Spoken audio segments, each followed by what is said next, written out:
Hello, and welcome to the show. This is Emotional Badass, where Moxie meets mindful. I'm your host, Nikki Eisenhauer, life coach and psychotherapist. And on today's episode, we're discussing the number one obstacle that gets in the way of you having boundaries. We're going to talk today about some of the misconceptions that block you from being able to set healthy boundaries. So what is this number one obstacle? It's fear. We are scared that boundaries are mean and cruel and harsh. And this is the fear, this is the thought that stops us in our tracks whenever we explore boundaries work. Because if we think that it's mean and cruel and harsh, how will we ever find permission to work with boundaries in our one precious life? It's this fear of being mean or cruel or harsh that fuels the story maker in our minds. Our story maker creates lots of stories that are very often not helpful to us. Fear, when it comes to boundaries, creates stories that keep us away from the permission to set the very boundaries we need that can help us take control and power over our own lives, can help us own our responsibility to manage our own stress levels in this very busy life that can feel for a sensitive person as if it's constantly coming at us, constantly asking us for more than we have to give. We can't just cross our fingers and hope that life's going to stop feeling that way or being that way. We get to find empowerment here. Highly sensitive people report that their worlds already feel small. We are 15 to 20% of the population. It means we live in a world with 80 to 85% of the population that is wired very differently than we are. Most highly sensitive people will report that their worlds already feel kind of small in terms of people who are able and willing to see, hear, and understand us. I even had a client recently define love in a group. That love for this person was being seen and heard. I think that's true of most highly sensitive people. We feel the most loved when we are seen, heard, understood.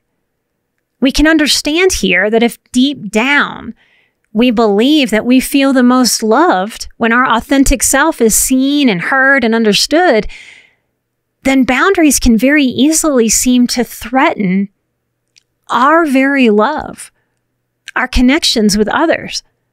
Our story maker can very easily grab fear and make a story that says, hey, boundaries might run off people from my life.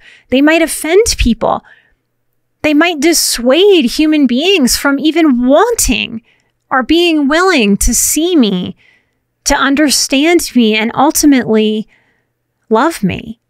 If this is the subconscious truth that pushes against this permission to learn about boundaries, to create boundaries, to hold boundaries, to live a more boundaried life, no wonder we struggle in finding permission to enact boundaries in our one precious life.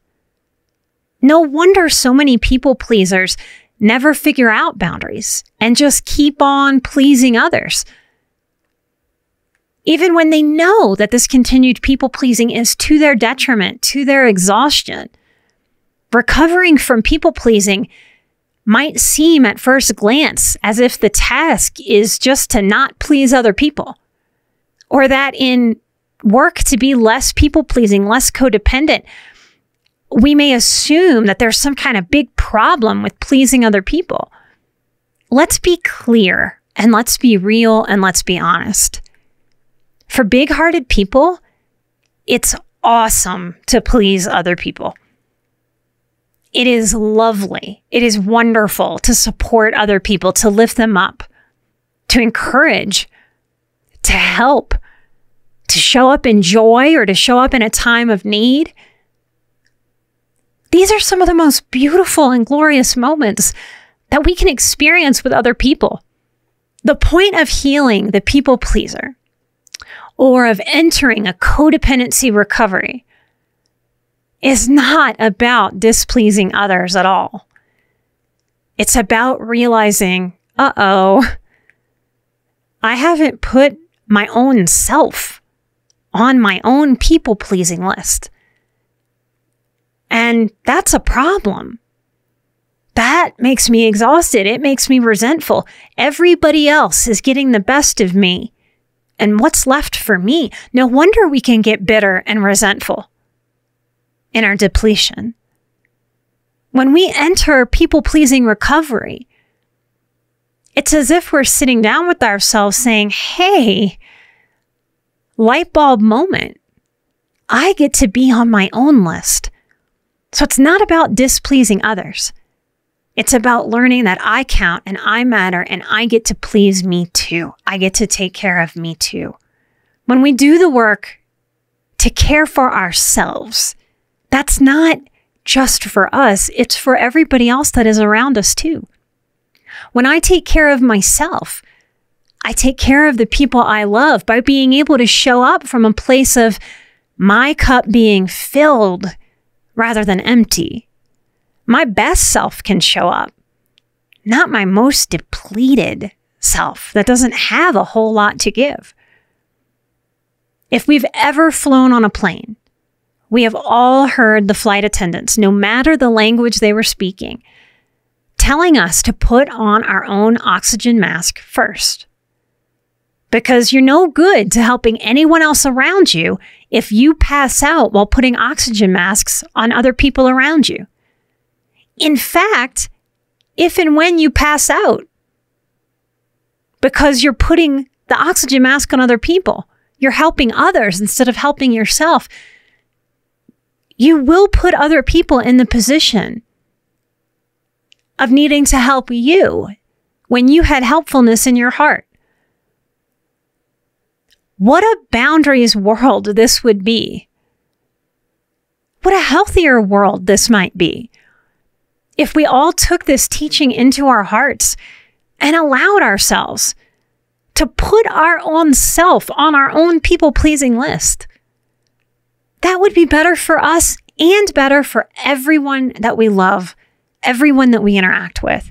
I have a brand new workshop going live this month, Mapping Your Recovery from Narcissistic Abuse. Join me on Saturday, September 21st, 9 a.m. Come in your PJs with some kind of hot beverage. Whether you're healing from a narcissistic relationship or breaking free from the legacy of narcissistic parenting, this 2-hour interactive workshop will offer practical strategies to rebuild self-trust, decode manipulation, and regain your confidence. The workshop is streamable on any device with lifetime access to the replay. So if you can't make it live, you can still sign up. We will equip you with the tools to hold your own hand on your road to healing from narcissistic abuse. You get to have strength, resilience, safety, security, and permission for boundaries. Secure your spot today at emotionalbadass.com/workshops. Use code BADASS for 30% off. This is a very important thing for me to say to highly sensitive people who are listening. And I want to say it like this. Hear me now, highly sensitive person. This may be your sign. You are not becoming a narcissist when you commit to self-care and you put yourself on your people-pleasing list. This is often a secret hidden fear that blocks a permission towards boundaries. If we let go of this fear that boundaries will make us lonely, will make everyone leave us, then we can start to deal with the realities of boundaries and the work we face there as recovering people pleasers. And the truth is that when we have boundaries, we take care of ourselves better, which means when we go to give to others, we can have more bandwidth from which to give. Boundaries are not mean. I could say that until my face fell off.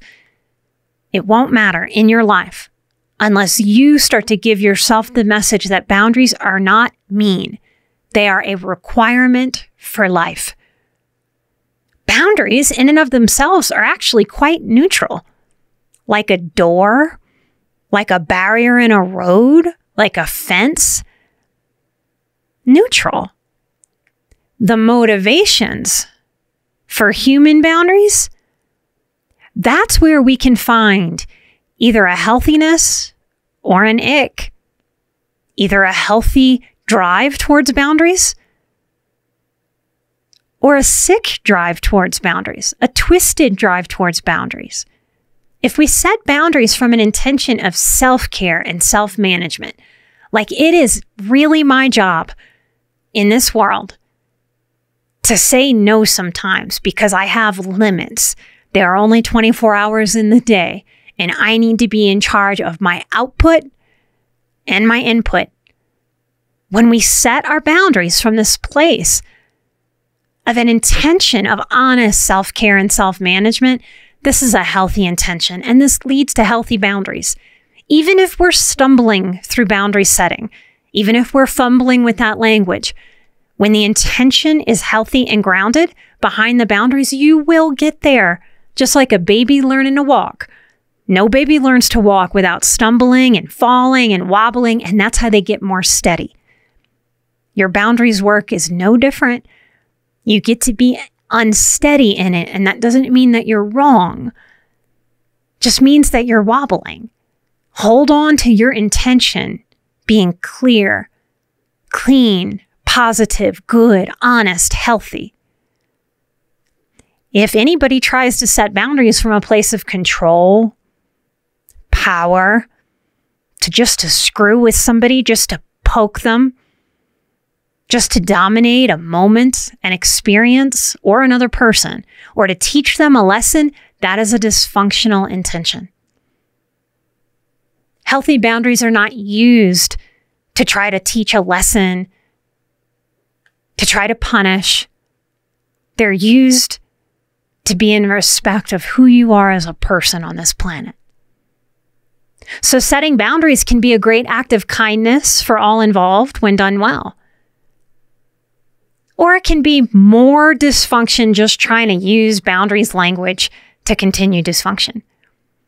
This is why we must give ourselves permission to discern intention. Not just the words coming out of somebody's face hole, but their actual full communication. The vibe, the tone, the heart-centeredness or not. If there's a motive, if this is someone who has a history of trying to use me or not, everything plays. You're not wrong for taking everything into account and assessing what is the intention here and allowing that to be part of your process.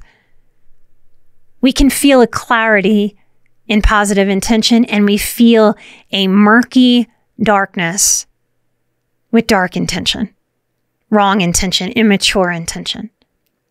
When I teach boundaries, and I'm not teaching it in 2024, look for us to be marketing that course and putting out how to sign up for the boundaries course in 2025 if you're interested in deep diving into boundaries with me and understanding boundaries and what your tasks are, what your tasks aren't, so that you don't have to be lost in the sauce of trying to figure out who, what, where, how, and why you get to have a boundary.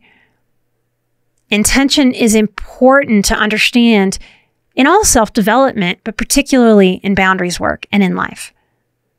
If and when your intentions are honest and from a mature place of being fair as we can be in this very unfair life, you will feel the fear that our most critical parts like to scare us with when it comes to boundaries. You will feel that fear start to melt away. Your fear gets to be replaced with confidence. Conflict avoidant people will have the most struggle here with boundaries. And let's be honest again, let's not beat around the bush. I know highly sensitive people tend to lean conflict avoidant. Sometimes avoiding conflict is exactly right. Sometimes it's brilliant. And other times it's just you hiding from your own life. Can't have it both ways. You can't lean into your one precious life and hide from it at the same time. You will feel exhausted standing in one place as if you're pulling yourself into two different directions at once. It's just not fair to you to do that to you, is it? None of us are getting to the end of this life without having our fair share or a good old dose of unfair share of having to face conflict. Don't justify conflict avoidance. Just learn how to do conflict better and better and better and better and lean into your life. There are so many misunderstandings about boundaries out there. It's part of why I like to teach them. People can often think that setting boundaries is just mean or harsh, and they can stay there. That thought settling into their bones. We don't need this misconception. It leads to avoidance of boundary setting because no one wants to be perceived as unkind or cruel. So what do we do when we know that boundaries is the task at hand for our lives, but we also feel a great conflict avoidance here? Become aware of these fears. I mean, really aware. Don't let them just sit playing games in your subconscious. Bring them forward. Write them down. Talk them through with a therapist or a good friend that is open to having this type of conversation. Become aware of these fears. Become aware of your resistance. Notice when that comes up. It's very difficult, if not impossible, to change what we can't acknowledge, what we can't notice. So know that you're doing good work for yourself when you put energy and effort into this noticing. Once you notice your resistance and your fear, be willing to reframe those fears and that resistance again and again and again and again and again until you have a reasonable relationship with the necessity of conflict in life. Find permission to have boundaries by using this thought that confronts the critical voice that worships fear as the Almighty. Notice how you feel when I say this thought. Sure, you could be scared of boundaries all of your life. But what's scarier? A life of no boundaries or a life with boundaries? Really take that in. Sit with that. What is scarier? Boundaryless life or a life with boundaries? Longtime listeners, you've heard me say a lot that childhood dysfunction, trauma flip-flops. Things that are healthy into things that are unhealthy. Unhealthy things into healthy things. We get confused. What's scarier? Boundaries? Or a whole life with no boundaries? You get to decide. It's your one precious life. What do you want for yourself? You get to decide the message you give yourself, whether it's an empowering one or a disempowering one. No matter what you feel, no matter how easy or how hard life has been, you are in charge of that choice of what message you are going to choose. Choose wisely.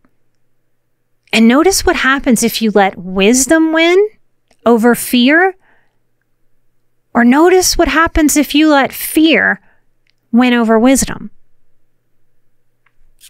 There's a way of being that we bring into every moment of our lives, y'all, whether we are aware of that or not. Pay attention to your way of being.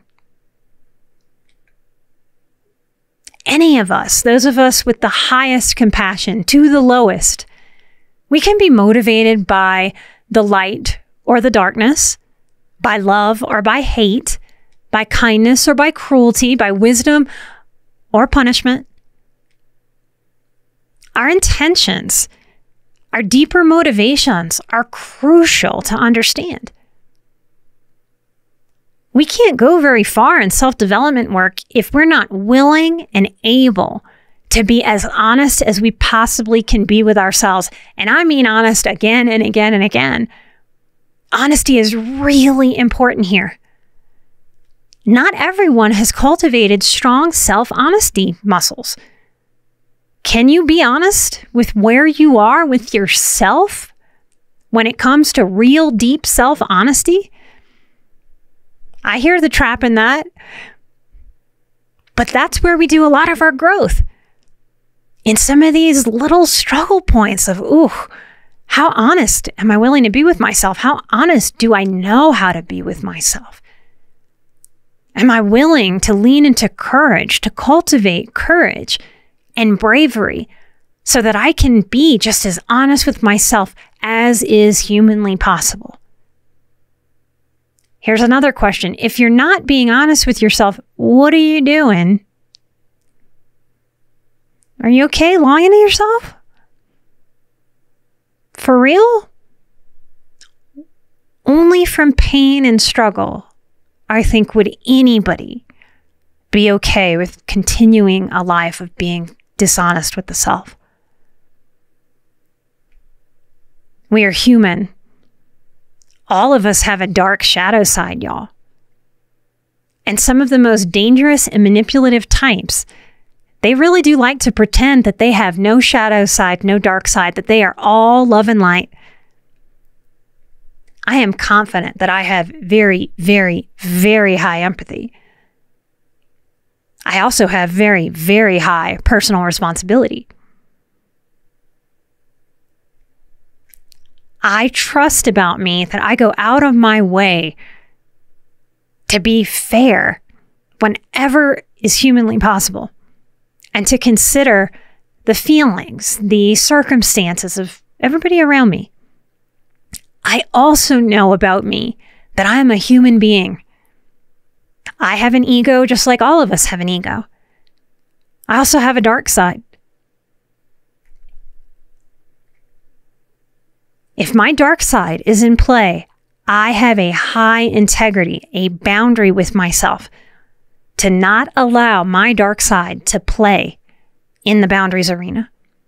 That's a hard line boundary for me.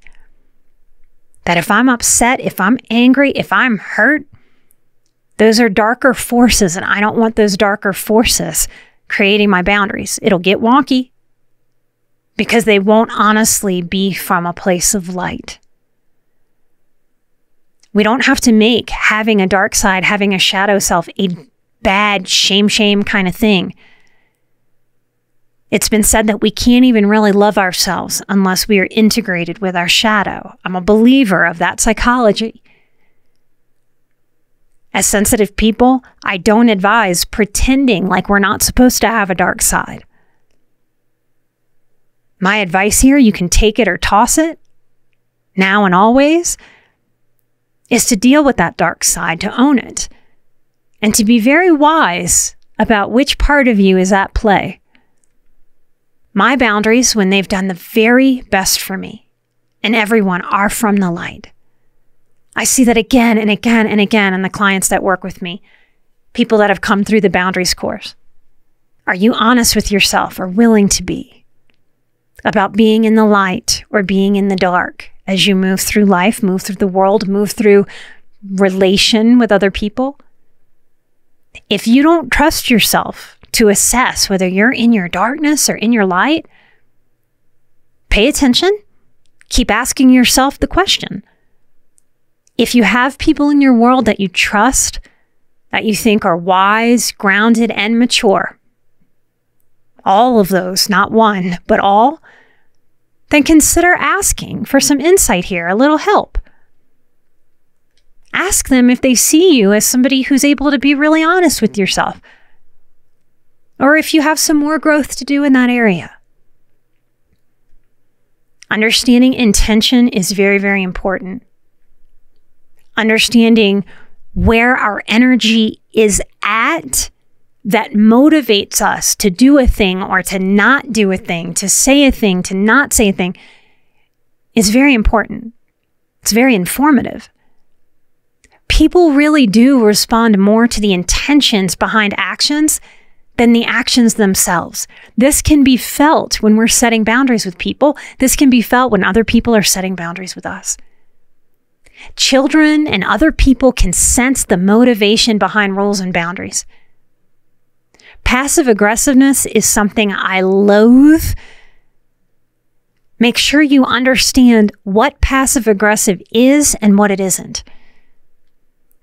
Passive aggressive communication speaks in mixed message on purpose.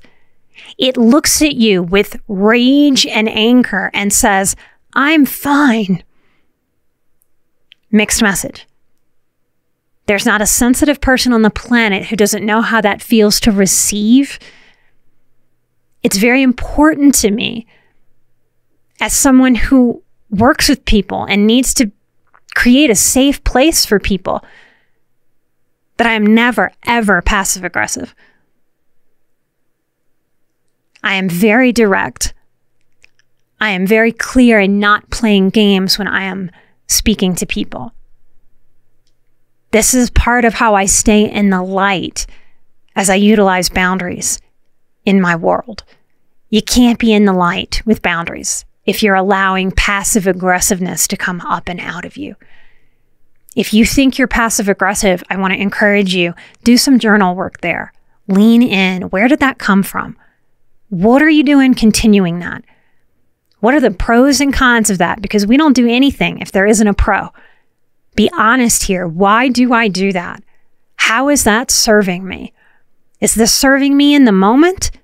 But what is this doing for my bigger goals in my one precious life? Saying no can be the kindest and most loving action. It helps others by providing clear expectations and maintaining healthy relationships. No passive aggressiveness required. No passive aggressiveness or aggressiveness that will murky the water or make choppy the water. Overcome your fear of discomfort to be able to have a good relationship with boundaries. Avoiding boundaries due to fear of being mean or feeling guilty or being scared, I would say this is a negative selfishness. Allowing discomfort and setting boundaries leads to healthier relationships. We learn as recovering people pleasers that life is about more than us just trying to not rock the boat. That's what this permission to boundaries really is. It's a permission that deals with the reality that sometimes we do need to rock that boat. Sometimes we need to flip that boat over. It can't possibly always be on you to not rock the boat, particularly while other people stand up and jump up and down in that boat. When we allow discomfort in setting boundaries, when we allow ourselves to speak a clear no, this is a sacred, healthy selfishness. If selfishness is a hard word for you, like it was for me for many years, notice how you feel when I share this. And this was shared from a boundaries course participant years ago. The word is selfish. Well, this is mine. The other part is from the participant. The word is selfish. I get to be ish about myself. If I'm not going to be ish about me, who the hell else is supposed to be ish about me, if not me? I get to be ish about me. I get to be healthily selfish. If you think taking care of yourself and setting boundaries is dysfunctionally selfish, consider what you were taught about people pleasing and how necessary it is to believe that boundaries are dysfunctionally selfish so that you stay a people pleaser. Focus on loving intentions. Focus on what you need in negotiation with what the other person needs when setting boundaries. Trust when you're in the light that you are coming from a lightness of spirit, a lightness of heart. Allow yourself the practice of trusting that that gets to be enough, even if you wobble as you learn to walk with boundaries.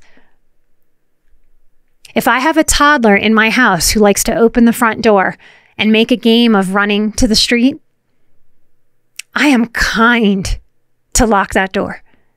I am kind to give that kid a physical boundary he can't cross. That child might throw a fit at that door, realizing that he can't get out of that door. That child might hate that boundary in that moment. I would never let that hissy fit make me unlock that door. We get to incorporate this mind-body information, not just about toddlers, about adults too. That any boundary we might set for our own selves might be negatively received from an adult in our world. We can learn to let them have whatever adult tantrum they might have, just like that toddler at my door. And learn that that tantrum, that pushback, that shaming, how dare you, you big meanie who locked the door, that tantrum is no reason to throw our boundaries out the window. Imagine the logic and danger if I said to myself, well, that toddler's upset, so I should unlock the door and let him do what he wants because he's upset. And yet a highly sensitive person will use this dysfunctional logic about setting boundaries with adults again and again and again and again. We can't be passive doormats in our lives and have a whole lot of satisfaction, peace, and joy, can we? Healthy boundary setting involves being kind and honest, both with ourselves and others. By understanding that setting boundaries can be an act of love and focusing on our intentions and our permissions, we can create healthier and more respectful relationships with ourselves and with everybody else. Boundaries, situation to situation, moment to moment in this life, means that we will be working on healthy boundaries all the days of our lives. Not because we have to, but because we get to. If you, like me, were raised to be a people pleaser and it sucked the life out of you, boundaries are waiting for you to learn. They're waiting for you to implement. And with your permission can become as simple and clear as, I will lock this door when a toddler wants to run out into the street. No stressing, no overthinking yourself into confusion circles. Boundaries are what our adult selves are also doing for our own inner child, so that he or she doesn't do the adult version of the toddler endangering themselves running into the street. Boundaries are good. Boundaries are available. You can grow into healthier and healthier boundaries. I am an emotional badass. You are an emotional badass. And together we are where Moxie meets mindful. Light and love, and I will find you right here with a brand new episode. And I'll see the rest of you on Patreon. Bye-bye. Focusing on our intentions and our permissions, we can create healthier and more respectful relationships with ourselves and with everybody else. Boundaries, situation to situation, moment to moment in this life, means that we will be working on healthy boundaries all the days of our lives. Not because we have to, but because we get to. If you, like me, were raised to be a people pleaser and it sucked the life out of you, boundaries are waiting for you to learn. They're waiting for you to implement. And with your permission can become as simple and clear as, I will lock this door when a toddler wants to run out into the street. No stressing, no overthinking yourself into confusion circles. Boundaries are what our adult selves are also doing for our own inner child, so that he or she doesn't do the adult version of the toddler endangering themselves running into the street. Boundaries are good. Boundaries are available. You can grow into healthier and healthier boundaries. I am an emotional badass. You are an emotional badass. And together we are where Moxie meets mindful. Light and love, and I will find you right here with a brand new episode. And I'll see the rest of you on Patreon. Bye-bye.